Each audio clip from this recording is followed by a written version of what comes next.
como ustedes saben, bueno, dos cosas antes de empezar, que siempre digo lo mismo. No, por favor interrumpan ante cualquier pregunta. A mí no me molesta que me interrumpan. Las clases en general van a ser expositivas. No he preparado trabajos prácticos o un trabajo para el aula más donde ustedes tengan una participación más efectiva, pero sí me parece que la participación puede ser alrededor del diálogo. Cualquier cosa, si yo voy muy rápido o estoy hablando de cosas que alguien no conoce o que quisiera preguntar algo más, interrumpan con toda confianza, que no hay problema. Incluso es mejor que ustedes interrumpan, porque a veces uno se olvida de decir cosas o eso le da ideas para aclarar otro punto. Así que por favor tengan esa confianza, no teman en preguntar algo que uno a veces dice, no voy a preguntar esta pavada porque capaz que estoy... No, pregunten pavadas, que las pavadas son importantes generalmente. O lo que uno cree son pavadas, a veces son importantes. Así que pregunten con toda confianza, por favor. No teman interrumpir. Y segundo, contarles cómo va a ser más o menos el orden, la organización del trabajo. Como ustedes saben, el curso es sobre teoría política a secas. Lo que vamos a trabajar en estos 3 días es lo siguiente. Lo que a mí me interesaría problematizar en una teoría política para trabajo social, sin saber mucho de trabajo social. Yo soy politólogo en realidad y me dedico al análisis de identidades políticas y a las teorías políticas de lo popular, digamos, ¿no? En general quizás ahí se podría hacer un vínculo porque de algún modo el trabajo social va a estar asociado a esa intervención en relación a esa ambigüedad que tiene la noción de pueblo y popular. Ustedes piensen que la noción de pueblo es intrínsecamente ambigua porque por un lado es el sujeto de la soberanía, no los representantes del pueblo argentino, hace referencia a todos aquellos que son y aquellas que son ciudadanas del lugar, pero también la idea de pueblo hace referencia al bajo pueblo, ¿no? A los pobres, a los excluidos. ¿Qué tal? Buen día. Entonces, la idea de popular y pueblo tiene esa característica sumamente ambigua, que quiere decir las dos cosas al mismo tiempo. Al mismo tiempo es todo, somos todos, y al mismo tiempo es parte. Es la parte de los excluidos, la parte de los pobres, la parte de los que por alguna razón no se sienten contados como partes de ese todo.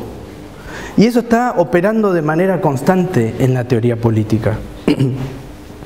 Entonces, ahí puede haber un vínculo, digamos, en lo que yo voy a decir, pero lo que me interesaría rescatar a mí son dos cosas en estos 3 días. Por un lado, ¿qué tipo de sujeto estamos pensando al momento de la intervención? No solo en trabajo social, sino cualquier tipo de intervención, ¿no? Cualquier tipo de intervención política, social, cultural, educativa.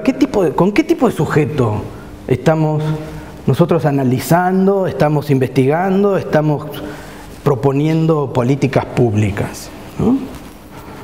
El argumento que ya pude ir adelantando es que dentro de las tradiciones en la teoría política, a mí me da la sensación que hay como una colonización por parte de lo que yo llamo un etos liberal, ahora vamos a explicar qué es algo de eso, que tiene a la base un sujeto, ¿no?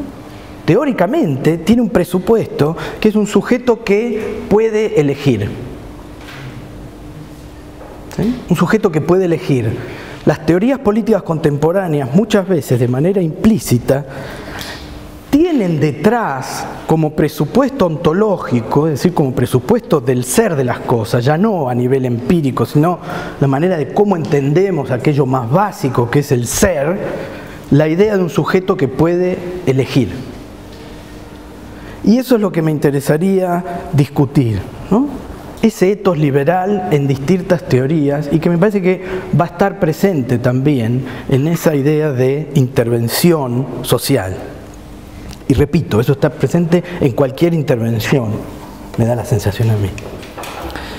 Entonces, hoy vamos a tratar de ver cómo emerge esa idea, históricamente, la idea de un sujeto que puede elegir, haciendo un recorrido muy rápido de la historia, que por suerte espero que no haya nadie que sea historiador o historiadora acá, para que no nos critiquen. Sonamos. Bueno, va a ser un recorrido por la historia occidental un tanto rápido. Con eso ya me justifico las barbaridades que voy a decir. Pero tratar de ver cómo desde la antigua Grecia ya aparece esa idea de un sujeto racional, ¿no? A partir de la idea de logos en los griegos, cómo eso se va transformando en el medioevo y llegamos a la modernidad, con los efectos que eso va a tener para pensar el sujeto moderno. Por eso que ahí vamos a trabajar con los textos de Foucault que están propuestos en el programa. Ahí hacemos un pequeño cambio de cuando ya habíamos presentado el programa la otra vez, ahora que ya tuvimos que dar el curso, me pareció mejor discutir. Ustedes van a encontrar, ¿qué tal? Buen día. Van a encontrar una categoría muy interesante en Foucault, que es la noción de parresía, que es una figura de la antigua Grecia, que es una virtud, una técnica, una figura retórica, es varias cosas, pero que es central para entender la idea de un sujeto. Hoy vamos a poner un montón de palabras en griego que tienen logos, ¿no? Ahora vamos a ir a eso también. Entonces, hoy nos centraríamos en esa idea de sujeto que la teoría política occidental moderna va a esbozar, y obviamente que esa teoría política occidental moderna después va a colonizar otros espacios geográficos, culturales e históricos. Entonces, la idea sería problematizar esa idea de sujeto moderno y decir, bueno, desde lugares como el nuestro, ¿qué podemos decir sobre eso? Sobre ese sujeto que puede elegir. ¿Qué elige? ¿Qué opciones tiene? ¿Elige? ¿Sí? ¿Vale la pena pensar en un sujeto que elige como el presupuesto de nuestro trabajo, o tenemos que empezar a pensar otras posibilidades de entender la subjetividad, ¿no? Descolonizar esa idea de sujeto que elige, ese etos moderno, europeo, occidental, que sigue operando detrás de muchas de las formas en que nosotros tenemos de pensar nuestra realidad. Dentro de la misma idea de derecho, piensen ustedes cómo opera esa idea de un sujeto, de un individuo que puede elegir. Y ahí tenemos un montón de opciones para seguir. Y después mañana tratar de ver qué posibilidades teóricas hay de entender de algún modo, sin salirnos de ese pensamiento moderno, porque vamos a seguir trabajando con autores que están formados con desde esa perspectiva, cómo poder llegar a entender aquello que se sale del lugar de esa categoría de sujeto moderno que elige. ¿Cómo entender aquello que no calza con esa noción de sujeto moderno, ¿no? Cuando yo voy a una entrevista, cuando yo voy al trabajo de campo y no encuentro ese sujeto moderno. Oh, Pucho, ¿cómo andás? ¿Bien y vos? Y no encuentro ese sujeto moderno que tengo en los libros, que tengo en la teoría, ¿no? Que, bueno, ahí es donde uno tiene que empezar a problematizarse la propia teoría y empezar a repensar esas heterogeneidades, ¿no? Así lo vamos a llamar,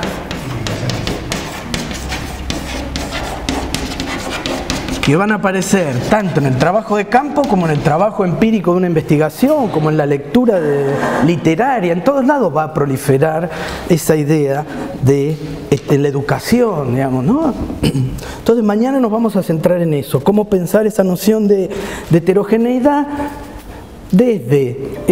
son básicamente autores que trabajan sobre una tradición francesa del postestructuralismo. Mañana ya explicaremos mejor eso. Y el sábado vamos a volver a Foucault, vamos a volver a esa noción de parresía y tratar de ver qué efectos tiene si nosotros traemos esa categoría que Foucault está leyendo en las tragedias griegas del siglo V y IV antes de Cristo. ¿Qué pasa si traemos esas categorías nosotros hoy e intentamos pensar al sujeto hoy?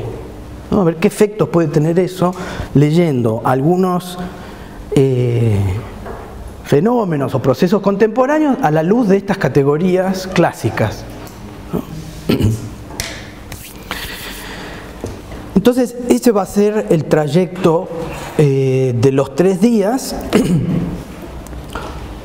Uno siempre planifica un montón de cosas, ya veremos si nos sale, ¿no? Pero bueno, lo importante es tener una planificación, dice la gente de Ciencia de la Educación, y después uno ve cómo le va saliendo el tema. En relación al curso, bueno, las formas de acreditación, etcétera, son las formas que tiene usualmente la maestría.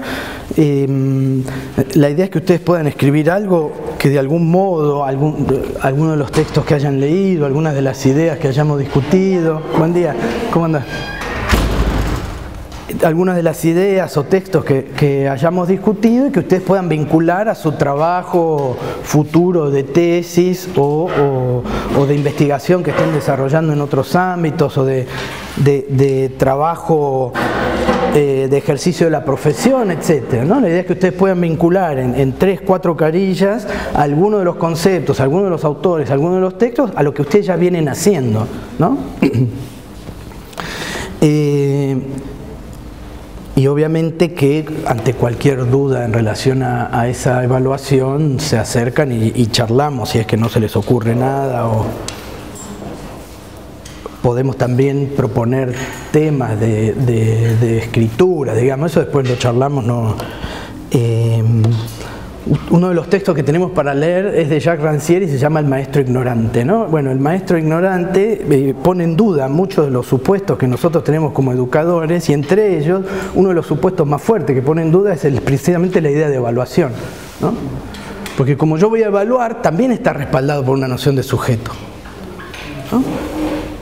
Bueno, yo me entusiasmo mucho con Rancière y el maestro ignorante. No me dejen que me desvíe en este momento del curso porque tengo que hablar de otra cosa. Pero entonces la evaluación para mí es algo bastante secundario en relación a las discusiones que podemos tener acá. O sea que no se preocupen por la evaluación. Sí hay que acreditarla porque así lo dicen las reglas con las que vivimos, pero no nos preocupemos demasiado por eso. Bueno, comencemos entonces con este breve repaso, buen día, histórico, donde ahí vamos a trabajar. Ustedes tienen ahí para leer una parte del libro de Habermas que se llama Teoría y Praxis. Habermas no es fácil de leer, la verdad que es medio plomo el tipo. Es peor aún escucharlo, porque es un alemán que obviamente uno lo escucha hablar en inglés con labio leporino. Entonces, entre el acento alemán, el inglés y el labio leporino es casi tan incomprensible como leerlo. Pero es un erudito y muy interesante. Entonces, y ahí van a encontrar en este libro, son muy pocas páginas las que propuse leer, donde Habermas nos permite ver la transición de lo clásico a lo moderno de una manera muy puntual, analizando 2 autores como Maquiavelo y Moro, ¿no? Ahora nos vamos a detener más en eso. Comencemos entonces con este breve repaso rápido de cómo aparece esa noción de sujeto y qué efectos tiene y cómo se va desenvolviendo a lo largo de la historia, ¿no? O por lo menos cómo lo ha tratado la teoría política, ¿no? No es una teoría general de la subjetividad, sino cómo la teoría política ha entendido a ese sujeto. Y con esta consideración que hacía al principio, que la teoría política tiene bastante que decir para una disciplina como la que estamos discutiendo hoy, que es el trabajo social, por toda una serie de vínculos que esa disciplina va a tener con el Estado y con esa propia constitución de subjetividades, ¿no? Fíjense que, de nuevo, estoy intuyendo, y repito, cuando yo diga barbaridades sobre el trabajo social, no tengan duda en hacérmelas notar, pero ustedes piensen que están en una disciplina donde, ¿cuál sería la relación con la teoría política? Por un lado, el Estado, ¿no? Y por otro lado, esa categoría de subjetividad están operando de manera constante, ¿no? Entonces, reconocer cuáles son las posibilidades, los tipos de Estado que han existido hasta ahora, reconocer cómo actúa ese Estado, bajo qué presupuestos, qué efectos tiene y cómo Estado y subjetividad están en una relación de articulación constante, ¿no? Ustedes van a encontrar un montón de trabajo de investigación, incluso en esta misma facultad, donde Estado y subjetividad están íntimamente vinculados, ¿no? No necesariamente a través del trabajo social, pero por ejemplo, una investigación doctoral en la cual se analizan cómo las micropolíticas estatales de la gestión estatal van generando ciertos tipos de sujetos en la oficina de defensa del consumidor, en la oficina de habilitaciones, cómo la micropolítica del Estado va creando distintas subjetividades, distintos estereotipos que están funcionando de manera constante. O de cómo el Estado en esta región, en la década del 40, a partir de la gobernación militar de Comodoro Rivadavia, cómo va generando ciertas identidades políticas y ciertas subjetividades políticas que van a ser distintas a las de la zona de Rawson y Trelew, por ejemplo. Entonces, la teoría política está constantemente mirando acá. Y me da la sensación a mí que el trabajo social también está constantemente mirando en esa relación. Entonces, ¿qué?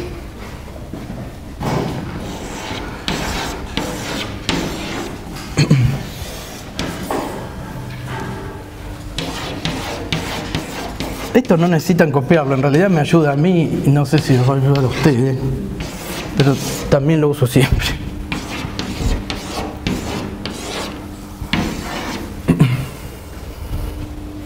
Entonces tenemos antigüedad clásica, medioevo, modernidad.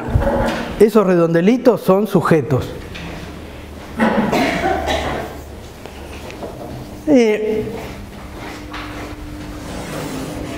¿Cómo está pensada la polis griega? Esto lo habrán escuchado 200.000 veces, no nos vamos a detener porque no es la intención del curso hablar sobre la polis griega. Pero ahí nosotros ya tenemos una idea que les nombraba recién de logos, que sigue siendo central para la forma en que nosotros entendemos la subjetividad. Logos es el uso de la palabra, que va a ser traducido muchas veces como razón o racionalidad. Pero en realidad es el uso de la palabra. Es decir, había sujetos que tenían uso de la palabra, y hacer uso de la palabra significa poder identificar y distinguir entre lo bello y lo feo, lo justo y lo injusto, lo bueno y lo malo. Es decir, tener logos, tener la palabra para los griegos significa tener esa capacidad de distinguir entre una idea de la vida buena y una idea de la vida... ¿Qué pasó? Una idea de la vida buena, una idea de la vida mala, ¿no? Lo bello y lo feo, lo justo y lo injusto. Es decir, que tener la palabra no significa simplemente emitir sonidos. Los griegos van a decir, los esclavos también emiten sonidos, pero lo que no pueden es distinguir lo bueno y lo malo. Si yo le pego a un perro, el perro emite un sonido. ¿Sí? Ahora, si yo le pego a uno de ustedes, también va a emitir un sonido, ¿no? Hoy te tiro el pelo a vos, ¿qué haces? ¿No? Pero, ¿qué me vas a decir? Si vengo ahora y te tiro el pelo. ¿Vieron que salió en el diario un profesor que insultó a un alumno de la Universidad de Belgrano? No sé, no abrí la noticia, pero salió. Entonces yo vengo, no te insulto, te digo, te tiro el pelo. ¿Vos qué dirías? No, te digo, ¿por qué? No, ¿qué te pasa? No, ¿por qué? ¿Qué te pasa? El perro no te pregunta eso. ¿Por qué ella puede preguntar, ¿qué te pasa? ¿Por qué me pegas? ¿Por qué ella puede preguntar eso? ¿No? Pidiendo razones, justificaciones. No, ¿por qué? No, ahí va a aparecer la idea de derecho también detrás, de integridad física, etc. Bueno, un esclavo no tiene esa posibilidad para los griegos, ¿sí? Un perro y una vaca tampoco. Por lo tanto, el logos no es emitir sonidos, sino que ese sonido pueda justificar, tener palabra, tener voz, es precisamente que pueda justificar lo bueno y lo malo, lo bello y lo feo, lo justo y lo injusto. Ahora, nosotros nos podemos salir un poco de esas tres variables de belleza, justicia y bondad o maldad y de lo bueno y empezar a ver cómo efectivamente todo todo tipo de reconstrucciones tienen detrás esa suposición de logos, de un sujeto que puede hacer uso de la palabra, ¿no? La estética, la educación, siempre está detrás esa idea de que hay un sujeto que en el momento que habla dice algo más que emitir sonidos, ¿sí? Y también vamos a ver cómo hay sujetos frente a los cuales la gente habla y toma eso como sonidos y no como razones, ¿no? Cuando alguien va a una escuela y dice hoy, es que los chicos de hoy no pueden argumentar, es decir, no pueden hablar, uno no le entiende cuando hablan a esos chicos. ¿Qué está diciendo ahí? ¿No? O yo voy a una casa donde hay un problema familiar y no, la verdad no entiendo lo que me dicen, hablan de cosas que yo no logro entender. Voy a una comunidad mapuche y me dicen, no es que yo sea el dueño de la tierra, sino que la tierra, a mí no me pertenece la tierra, sino que yo pertenezco a la tierra. ¿Cómo vos pertenecés a la tierra? Es totalmente incongruente con esa idea de logos, de un sujeto que elige, dispone de los objetos. Tener logos implica disponer también de la naturaleza, ¿no? Usar la naturaleza para algo, como vamos a ver en un rato ya en la perspectiva moderna. Entonces, tener la palabra es la base que va a estar, la base que va a sostener esa idea de ciudad. Y eso es tener logos. Y allí hay una partición muy importante entre quienes tienen ese logos y quienes no. Obviamente que los que van a tener ese logos en la ciudad griega son los varones que no dependen de alguien más para sostener, para reproducir la vida. Los varones que no dependen de alguien más y que por lo tanto no depender de alguien más supone que tengo gente que trabaja para mí, por ejemplo, y me construye la casa, me sirve la comida, me cocina, me compra los materiales para la cocina, etc., ¿no?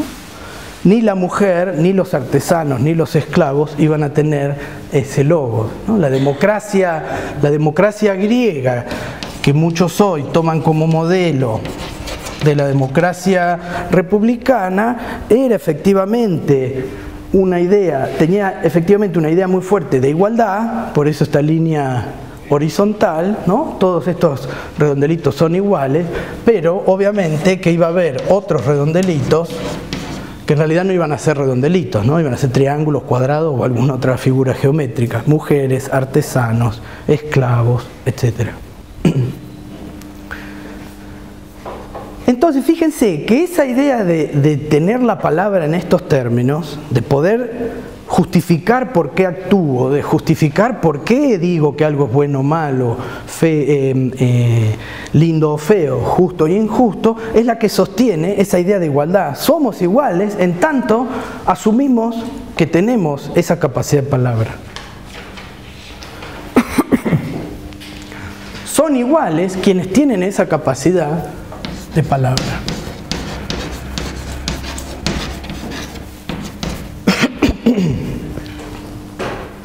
Y obviamente que esa idea de logos también va a estar detrás de la noción de libertad. Solo puede ser libre el sujeto que tiene esa capacidad. Si no tengo esa capacidad, no soy libre, hay alguien que me manda. Hay alguien que me dice qué es lo bueno y qué es lo malo, qué es lo justo y lo injusto, lo bello y lo feo. Fíjense cómo ahí ya también va a estar operando distinciones mucho más modernas en relación, por ejemplo, a la industria cultural de masas, ¿no? De cómo los medios de comunicación, ya desde la década del 60, la teoría crítica, la escuela de Frankfurt viene diciendo en realidad son los medios de comunicación de masas los que vienen formateando esa libertad. Ese sujeto no es libre. Kant decía eso en el siglo XVIII, ¿no? Atrévanse a pensar. Vamos a volver a eso en un momento. Por lo tanto, la idea de libertad e igualdad están respaldadas por esa noción de un sujeto que tiene esa capacidad racional de hacer ciertas distinciones y de poder elegir en base a las distinciones que hace. ¿Cómo elijo yo una idea de la vida buena? ¿Qué es la idea de la vida buena? Es vivir sumido en Matrix o es vivir en Comodoro Rivadavia en 2017? ¿Por qué vivir en Matrix está mal, digamos, o hay que rebelarse contra eso como Keanu Reeves? ¿Vieron Matrix, Sí. O por lo menos conocen más o menos de qué se trata, ¿no? ¿Qué tiene de malo vivir en un líquido amniótico conectado a un cable, en una realidad virtual, en la cual, bueno, a veces sufro, pero si por ahí, si el que maneja la computadora es más o menos bueno, me va haciendo zafar, digamos, ¿no? Y además, de última, no estoy sufriendo si estoy en un coso de líquido amniótico, o sea que el dolor que siento, la angustia que siento, etcétera, en realidad es virtual. ¿Qué preocupación puedo tener?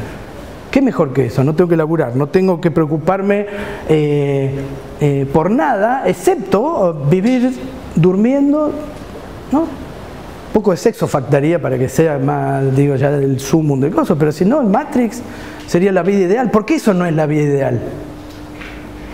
¿No? Bueno, porque no se puede elegir. Porque ahí somos iguales, no tan libres, pero no podría decir, en esa realidad virtual uno es libre, no dependo de nada, ¿no? Está bien, dependo de esas computadoras que manejaban el mundo, etc. Pero ¿por qué eso está mal?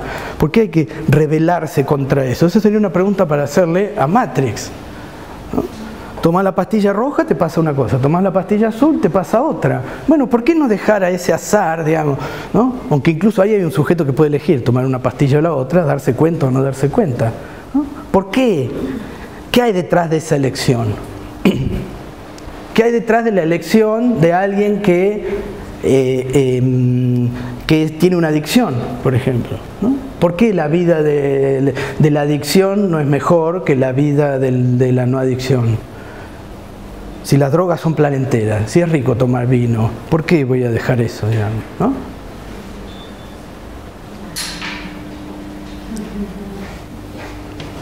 ¿Por qué voy a dejar algo que es placentero? Quizás no sea racional, pero ¿quién dijo que hay que ser racional, digamos? ¿Por qué? Bueno, dejo ahí porque si no voy a quedar como un borracho.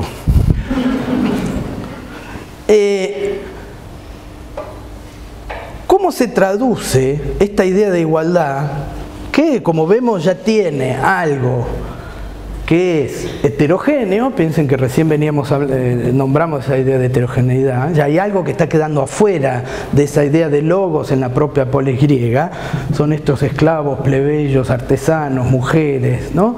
Bárbaros, incivilizados, todo aquello que no tiene esta capacidad de sostenerse a sí mismo, que dependen de otros para que le digan qué es lo bueno o lo malo, lo justo y lo injusto, lo bello y lo feo.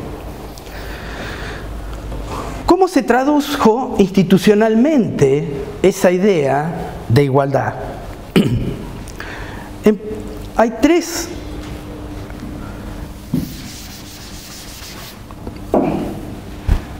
instituciones en la democracia griega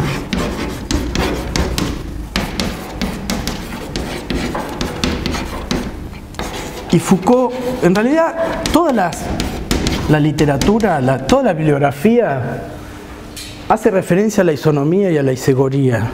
Es Foucault a principios de los 80 el que va a decir, bueno, hay otra institución que tiene ciertas particularidades en la democracia griega, que es la parresía, de eso vamos a hablar a la tarde, que también es importante.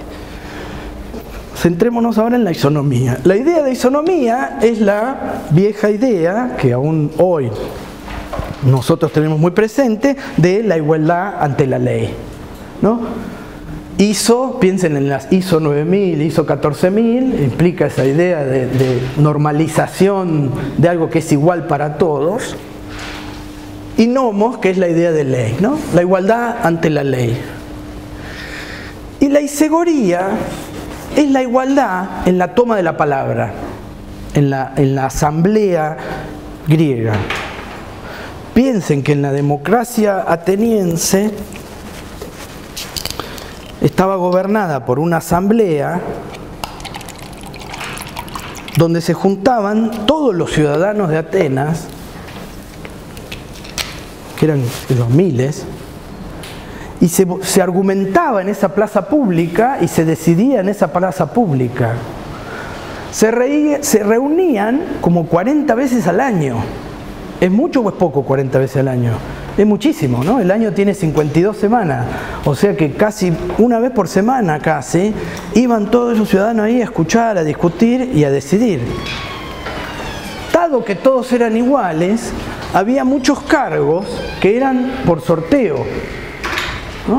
Los cargos que no eran para ir a la guerra, donde ya se necesitaba un saber más específico, ¿no? Pero por ejemplo, el manejo de la economía, de las cosas más domésticas, eso se sorteaba. Y si te tocaba, te tocaba. Obviamente que también había fraude, ¿no? Se encontraron urnas, se votaba con unos... Con las palabras labradas en el barro, digamos, ¿no? Eran como, no sé cómo se llaman, tiene un nombre pero no me acuerdo. Imagínense unas hojuelas de barro donde estaba el nombre Sebastián, voto por Sebastián. Y se han encontrado urnas que tenían solo el nombre de Sebastián, o sea que evidentemente ahí había habido fraude, había fraude electoral también, ¿no? Los griegos no eran, digo, no hemos inventado nada, pero en general esa idea del sorteo de los cargos también era respaldada por esa idea de igualdad. Si todos somos iguales, todos tenemos somos iguales ante la ley, todos somos iguales en la toma de la palabra y todos tenemos logos, bueno, sorteemos, porque evidentemente todos estamos capacitados para gobernar a aquellos que son iguales que nosotros. Es que para los griegos ese era el punto distintivo de la idea de poder político. El poder del padre sobre su familia no es gobernar sobre iguales, sino que es gobernar sobre la mujer y sobre los hijos que dependen necesariamente del padre para los griegos. En el amo y el esclavo tampoco era una relación entre iguales. Lo que tenía de particular el poder político es que era un poder entre iguales. Es decir, yo tengo que tener dominio sobre aquellos que son iguales a mí. ¿Cómo logro eso? Si estoy asumiendo que el resto tiene logos, que somos iguales ante la ley y todos somos iguales en tomar la palabra, ¿qué tipo de dinámica y de relación implica el juego político? ¿No? Porque va a haber también relaciones de dominio. Entonces ya puedo ir adelantando algo con lo que vamos a cerrar el seminario. Yo tengo esta relación de igualdad, somos todos iguales. La política, ¿qué es lo que va a introducir acá? Una relación de dominio. Hay uno que va a gobernar a los demás. Bueno, esa tensión es constitutiva de la democracia griega, y lo que vamos a argumentar nosotros el sábado es que es constitutiva de la democracia nuestra también.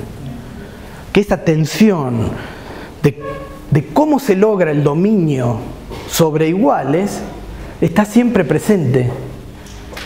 Y la democracia en ese sentido asume una desigualdad. Uno dice, la democracia es el régimen en que todos somos iguales ante la ley. Bueno, pero la democracia implica una desigualdad de hecho, es que hay alguien que gobierna y otros que obedecemos. Por lo tanto es un régimen de la desigualdad también, no es un régimen solo entre iguales, la democracia, ¿no?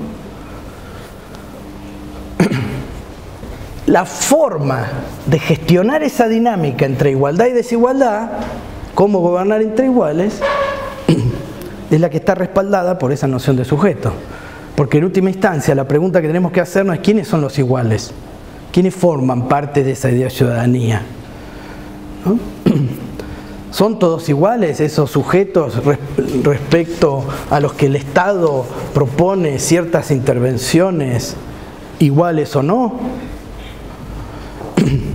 En términos de esa distribución de lugares sociales, donde tenemos dos instituciones que lo hacen iguales, pero una de dominio que nos hace profundamente desiguales. Y piense que acá no estamos haciendo referencia a ninguna situación estructural. Si acá nosotros agregamos condiciones sociales de desigualdad, es una receta para el desastre, ¿no? Porque ahí ya vamos a empezar a ver, en realidad, cómo nos van a ir apareciendo constantemente desigualdades. Incluso en la toma de la palabra, incluso en la igualdad ante la ley, y ni hablar en la noción de parresía. La noción de parresía, que también aparece como condición de la democracia en estas tragedias griegas que va a leer Foucault, es la idea de decir toda la verdad, el hablar franco. Aquel que tiene logos es el que puede decirlo todo. Y tiene un deber de decirlo todo, ¿no? Eso nos vamos a detener más a la tarde, a las 2. corre un riesgo, por decirlo todo, porque hay que pararse frente a miles de tipos y decir, ustedes son todos unos nabos que están eligiendo a fulano que es un soquete, ¿no? La turba actúa también ahí.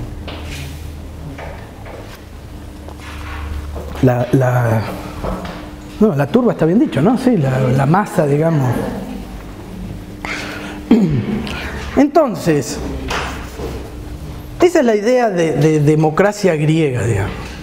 Isonomía y segoría, gente que dice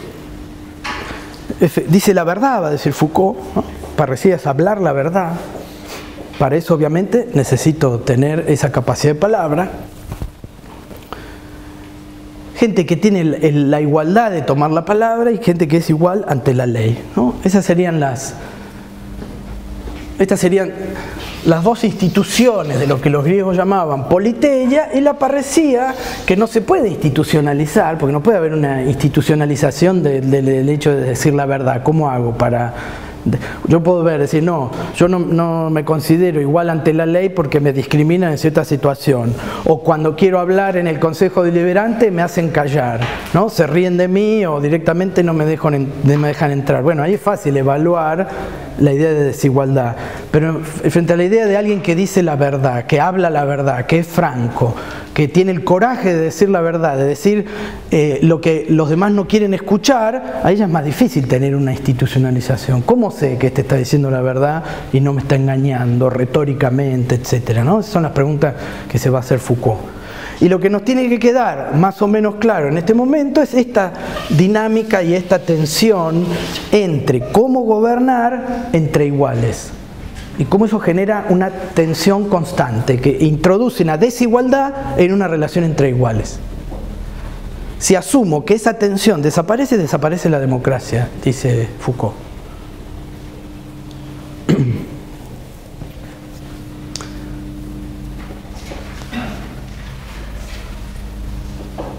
¿Hasta ahí vamos más o menos? ¿Sí? ¿Alguna pregunta, algo que no haya quedado muy claro, que quieran que digamos algo más? ¿No? Fíjense cómo, no voy a explicar esta transición, primero porque no soy historiador y segundo porque nos llevaría todo el día a explicar las transiciones. Hagamos un viaje en el tiempo y estamos ahora en la Edad Media, ¿no? Fíjense cómo cambia ya la forma de estructurar el mundo, ¿no? Ahora ya no vamos a tener una relación entre iguales, sino que va a haber un monarca, ¿no? Que va a obtener la legitimidad de su presencia a través de una idea divina de poder, ¿no? Es Dios el que le da poder a ese rey y es esta lectura religiosa del mundo la que va a mantener integrada esta estamentalización que supone en el feudalismo, ¿no? La nobleza, los señores feudales y la plebe, los campesinos que pertenecen a la tierra, digamos. Es decir, que ya la institución de la monarquía ya deja de lado esa idea de igualdad. La idea de logos va a perder relevancia en relación a la forma en que es pensada esas maneras de integrar lo social, de integrar la vida comunitaria. Y la lectura religiosa del mundo es la que va a tener en Occidente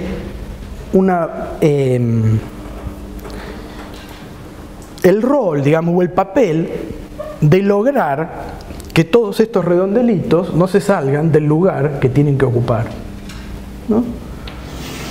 Esto está sostenido, obviamente, por todas las relaciones feudales, ¿no? El modo de producción feudal, va a decir Marx después, donde de nuevo la propiedad de la tierra, que en este caso era central para entender la igualdad de esos ciudadanos que ya no tenían que ir a trabajar la tierra para lograr el sustento, De ahí que, esto me olvidé decirlo, que para los griegos la idea de tiempo libre sea central para poder pensar la política y la vida pública.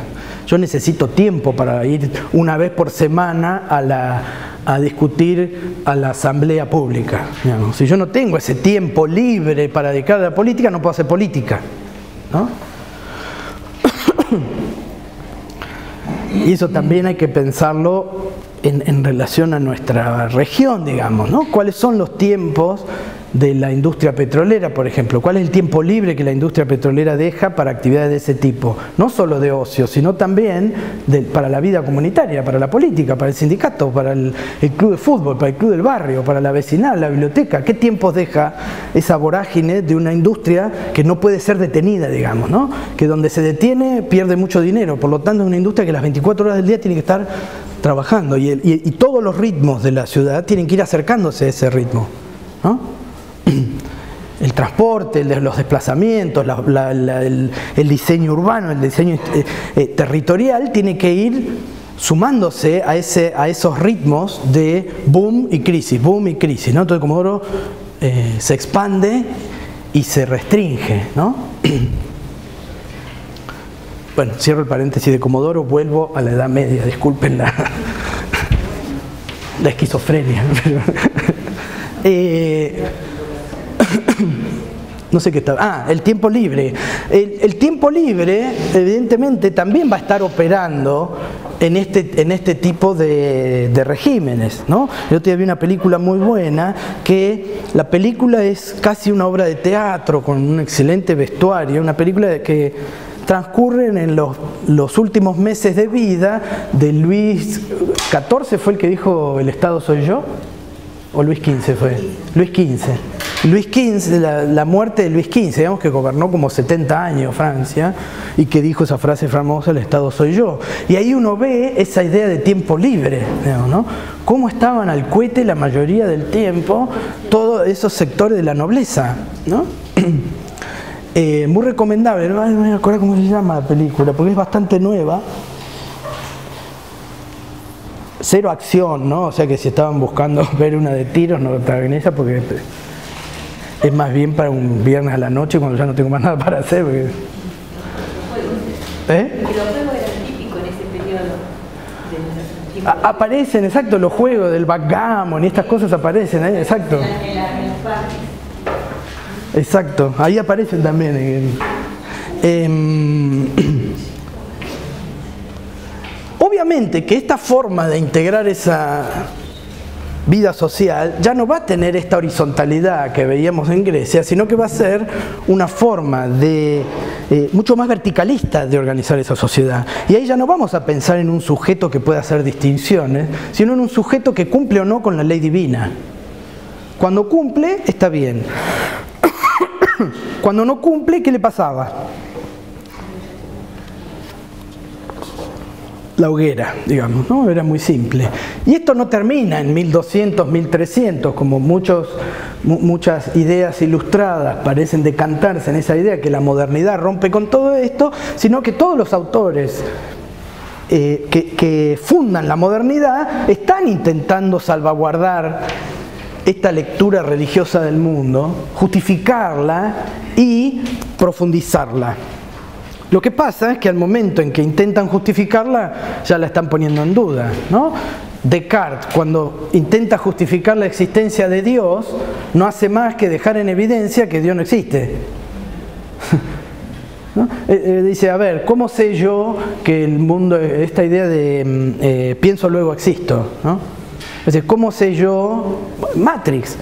Matrix es una película cartesiana. ¿Cómo sé yo que cuando cierro los ojos no estoy en la capsulita de líquido amniótico? Dígame que todos ustedes desaparecen y que esto es una realidad virtual. Descartes se estaba haciendo la misma pregunta. ¿Cómo sé yo que mis sentidos no son engañados por un demonio o porque sí, si yo pongo un lápiz en un vaso aparece como quebrado, pero cuando lo saco no está quebrado? Es decir, que entonces los sentidos engañan.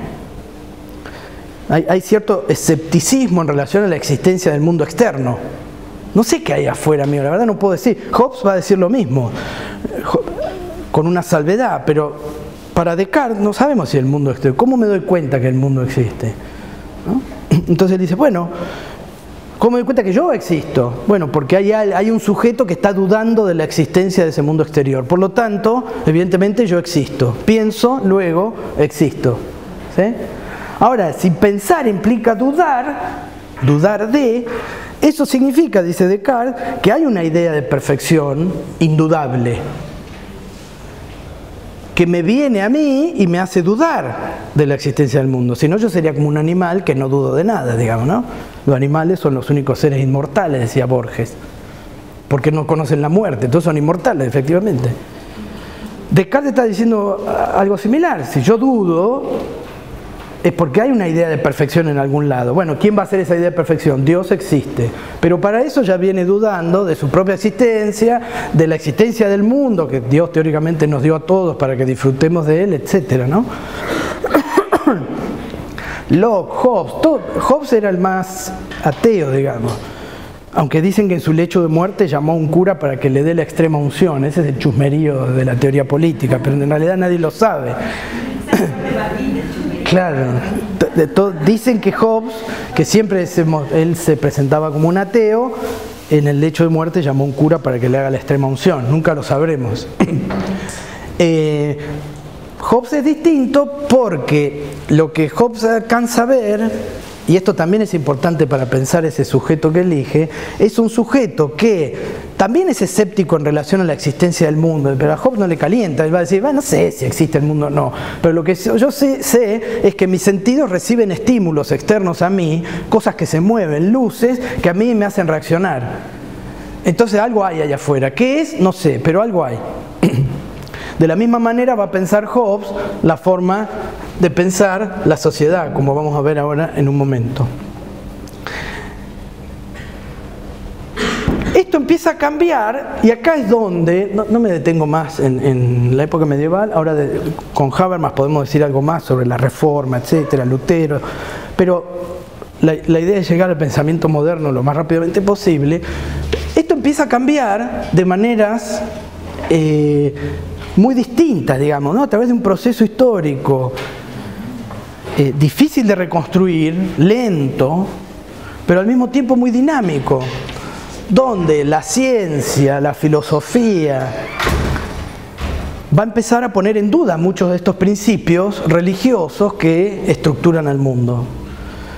¿No? El descubrimiento de las capas geológicas, ¿no? Si uno va al Museo Británico de Londres o los museos de ciencias naturales europeos, que es donde se está gestando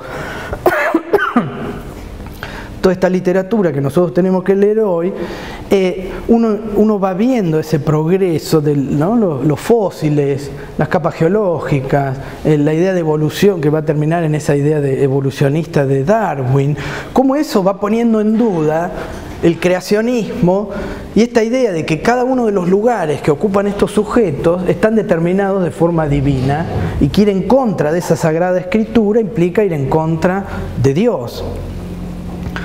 Los viajes, la capacidad técnica de viajar, de llegar a China y encontrar registros de eclipses de hace 6.000 años, cuando la Biblia decía que el mundo tenía 4.000 años después del diluvio, digamos. ¿Cómo puede ser? Los chinos estos tienen registros de 6.000 años y la Tierra teóricamente tenía menos. Toda esa duda lo que hace es que esta lectura religiosa del mundo comience a flaquear, digamos, ¿no? Deje de dar sentido a la vida de esos sujetos que van a empezar a pensarse a sí mismos ya como sujetos libres. Y el orden va a ser empezado a pensar como un orden artificial, que eso es lo que van a encontrar de forma más patente en Habermas. Habermas lo que les va a mostrar es cómo él, a través del análisis de Maquiavelo y de Moro, de Tomás Moro, cómo esos dos autores pueden ser pensados como algo así como una transición hacia la modernidad, protomodernos. No terminan de ser autores modernos, pero ya tienen presentan ciertos argumentos que rompen con el paradigma clásico de la política. Paradigma clásico que hablaba de la vida buena, ¿no? De las virtudes. Ustedes piensen que esa posibilidad de distinguir entre lo bueno y lo malo, lo justo y lo injusto, lo bello y lo feo, implicaba tener una vida virtuosa. ¿De dónde salían esas virtudes para el sujeto? El sujeto en Grecia, Aristóteles decía, ¿quiénes viven afuera de la ciudad? Dioses y bestias. Afuera de una ciudad solo viven dioses, por eso uno de las condenas más crueles era el ostracismo, que te echen de la ciudad, porque fuera de la ciudad vivían o los animales o los dioses, no vivían seres humanos. El carácter de ser humano venía dado por la pertenencia a una comunidad, a una vida ética. ¿En qué sentido? Que toda comunidad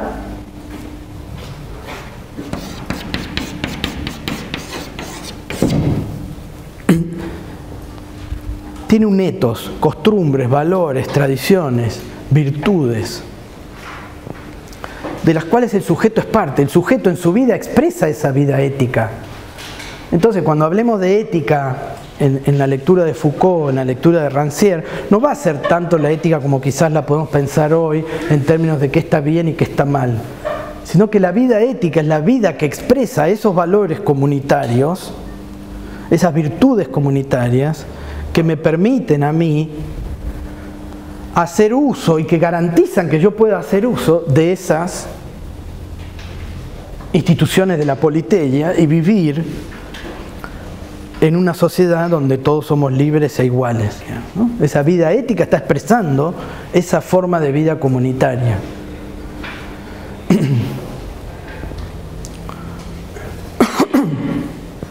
Fíjense cómo en Grecia esa vida ética implicaba la vida política.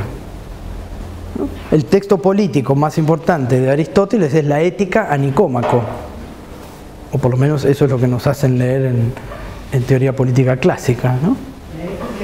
A Nicómaco, o Ética Nicomaquea. Nicómaco era un personaje. Es decir, porque eso es algo que va a aparecer también en el texto de Habermas. La política para los griegos abarca toda la vida de la polis. Política es el adjetivo de polis, de esas ciudades griegas. Es decir, que ahí no había distinción entre esferas de lo social, lo cultural, lo político, como lo podemos pensar hoy. Por eso hace un rato hablábamos de que acá no hay argumentos estructurales sobre esa idea de igualdad o desigualdad, porque no había una problematización estructural como la podemos entender nosotros hoy. Lo social para los griegos es algo que no existe. Lo social aparece en la vida moderna, ¿no? En el texto de Habermas van a ver cómo esa idea de lo social él la retoma a partir de Santo Tomás, ¿no?